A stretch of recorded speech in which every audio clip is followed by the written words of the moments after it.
መቼ ድረስ ነው ሽሮ የምትበሉት? ይሰለቻል እኮ ሁል ጊዜ ሽሮ። ይሄ ሽሮ የሚባለው ነገር እኮ በጣም የሚገርማችሁ ነገር እኮ ህፃናቶች ላይ ሳይቀር ኢፌክት አለ። ኢፌክት እያመጣ ነው። ህፃናቶች ልጆች አስተዳደጋቸውን እያቀጨጨ ነው ያለው ኢትዮጵያ ውስጥ እኮ። ለምን ይመስላል ድንጋይ የሚወረውር ሰው የበዛው? ሌላ ነገር የሚያደርግ ሰው የበዛው? ሰላማዊ ነገር ያልበዛው ነው የሚመስል? ሽሮ ተመጋቢ ሰው ስለበዛ ነው። እናንተ ልትቀልዱ ትችላላችሁ። ዋን ኦር ኢን አዘር ዌይ እርግጠኛውን የምነግራችሁ ሽሮ ከአእምሮ እድገት ጋር በጣም ግንኙነት አለው፣ ኢምፓክት አለው። ፍሎረሰንት የሆነ ማይንድ ነው ያለኝ እኔ። ዋይ ሽሮን አቮይድ ካረኩ ቆየው።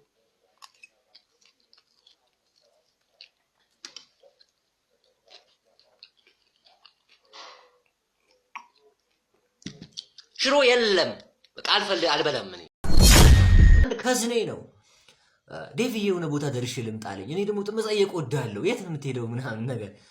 ፊልም ተከራይቼ ልምጣ። ፊልም ተከራይቼ ልመጣ ነው። ምንድነው ፊልም የምትከራየው ማለት አልገባኝም። ማለት ምንድነው ፊልም መከራየት ማለት አልኩት። አይ እጄ ብር ሰጣቸዋለሁ፣ ከዛ በኋላ በሲዲ ይሰጠኛል፣ ቀጥሎ ወይ ደግሞ በፍላሽ ይጭኑልኛል። ወክክን ያልኩት እኔ እንጃ። እኔ በህይወቴ እንደዚህ ደንግጬ ማቅ አይመስለኝም። መብረቅ የመታኝ ያክል ነው የተሰማኝ። ድንግጥ ነው ያልኩት። ኔትፍሊክስ እያለ ለኢትዮጵያውያን እስከ መቼ ድረስ ነው በእንደዚህ አይነት ሁኔታ ምን ቀጥለው? ፊልም መከራየት ምን ማለት ነው? ብር ሄዶ ሰጥቶ ቀጥሎ ፊልም ይዞ መጥቶ ከዛ ሲዲውን እንትን ውስጥ ከቶ ወይ ደግሞ ፍላሹን እንትን ውስጥ ከቶ አም ሶሪ። አንዷ ምን አለችኝ መሰላችሁ? ዝም ብላ ትኩር ብላ የችኝና ዴቭ አለችኝ። አቤት የስ ወይ ምናምን ነገር ስለ የቸኮሌት ገንፎ ነህ አለችኝ። መቼ ነው እንደ ገንፎ በማንኪያ ቁርስ እያረኩ ምበላ? ገረመኝ። ይቺ ልጅ ትክክል የተናገረችው። እኔም ወዲያው እንጥሽ አልኩ። አፕሩቭ አደረገልኝ አምላኬ። ልጅቷ የተናገረችው ነገር ትክክል ነው ማለት ነው። ማስነጠስ እና በዚህ በምታዩኝ በጣም ቆንጆ ናችሁ ሴቶች፣ በቃ በጣም ውብ የምትባሉ በቃ ዋው ተስላ ነው ወይስ ተፈጥራ ነው ምን አይነት ውበት ነው የምትባሉ ቺኮች ካላችሁ እኔን የገንፎ ቸኮሌት ነኝ እኔ። ቆረስ አድርጋችሁ መቼ ነው የምትበሉኝ? መቼ ነው በማንኪያ ሳብ አድርጋችሁ በዘይትና በቅቤው ቀባ አድርጋችሁ የምትበሉኝ? ፕሊስ አይ አም ሬዲ ለመበላት። ብዙ ጊዜ ጠዋት ስለምነሳ መኪናዬን አሙቄ ምናምን እኔ ነኝ የምወጣው እና በሩን ዘበኛዬ እንዲከፍትልኝ ተኛ ብየዋለሁ።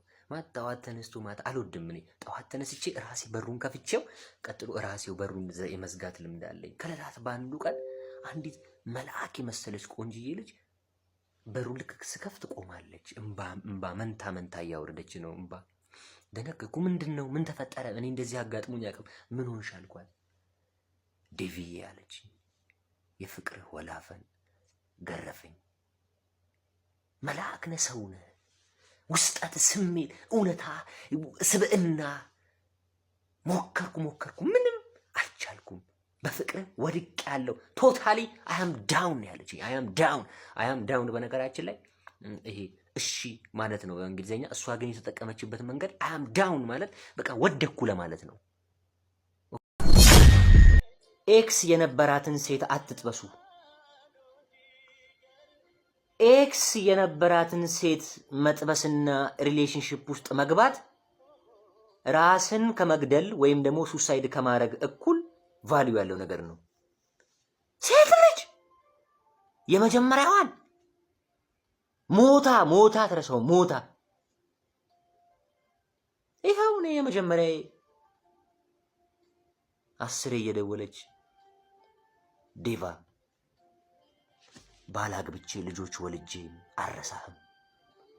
እነዛ ያሳለፍናቸው የፍቅር የመስዋዕትነት የደስታ ጊዜያት ሁልጊዜ ከፊቴ እየተሰነቀሩ ኢቭን ትልቁ ልጅን ባየሁት ቁጥር ያንተን ምስል በልጄ ውስጥ እያየው በፍቅር ምርኮኛነት ተሰቃየው ተጎዳው ትለኛለች።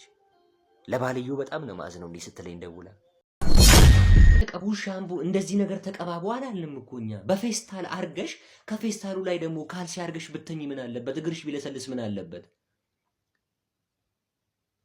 አልጋ ላይ በሚወጣበት ጊዜ መከራ ነው የሚያጋጥመው። መከራ ተረከሱ ድድር ጥጥር ብሎ እንደ አንድ ነገር እንደ ጦር ነው የሚዋጋው። ጥጥር ድንጋይ፣ ይሄ እንዲህ ድንጋይ ተረከዟል። ድንጋይ ላይ ትፈትገዋለች፣ በስሊፐር ትዞራለች። ምን አለበት ሽፍን ጫማ አድርገሽ በየመንደሩ በየሰፈሩ ብትዞሪ ምን ችግር አለው?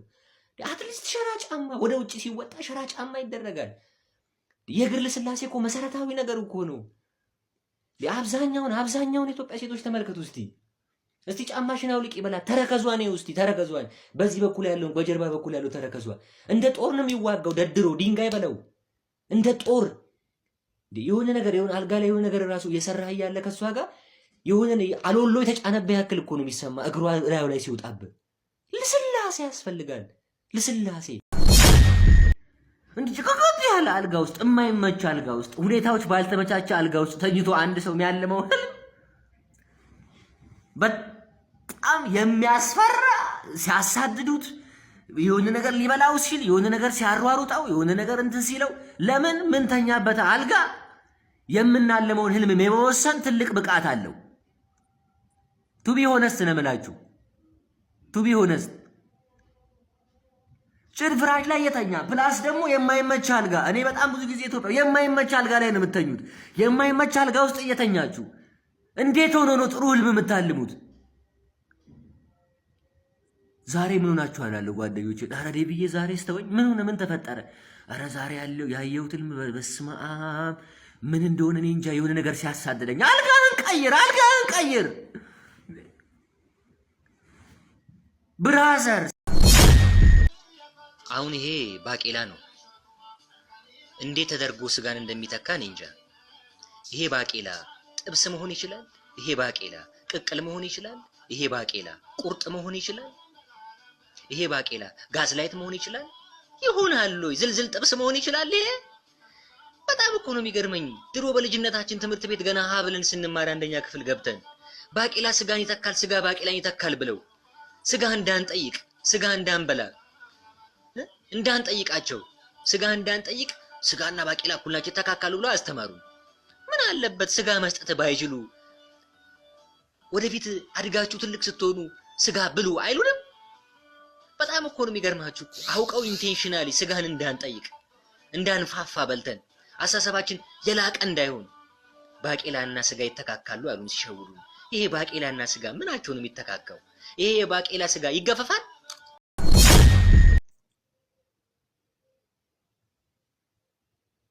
እኔ ብቻ ሳልሆን እንከኖቼ በራሳቸው ውበትን የተላበሱ ናቸው። ብጉር አሁን ምኑ ነው የሚያምረው? ብጉር ሰው ላይ ሲወጣ አያስጠላም? እንዴት እንደሚያስጠላ ይሁት። እስቲ የኔን ብጉር ቅልብጭ ብላ ቁጭ አለች። እንከን የሚያምርበት ሰው፣ ሌላ ሰው ላይ የሚያስጠላ ነገር የሚያምርበት ሰው። ኧረ በስመ አብ እጭ። አሁንስ እኔ እንዴ ምንድነው ከሰው የተለየ? እንዴ ፈጣሪ ምንድነው እንደዚህ የሚወደኝ? እንዴ ዝንትም ይሁት እስቲ ሁለት ሳሙኝ የምትል ብጉር እኔ አላቅም።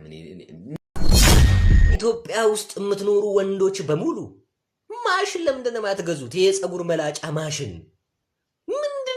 ምንድነው? ከ20 ሺህ ብር ከ30 ሺህ ብር ይበልጣል። አሁን በጣም ደንበኛው ምንድነው?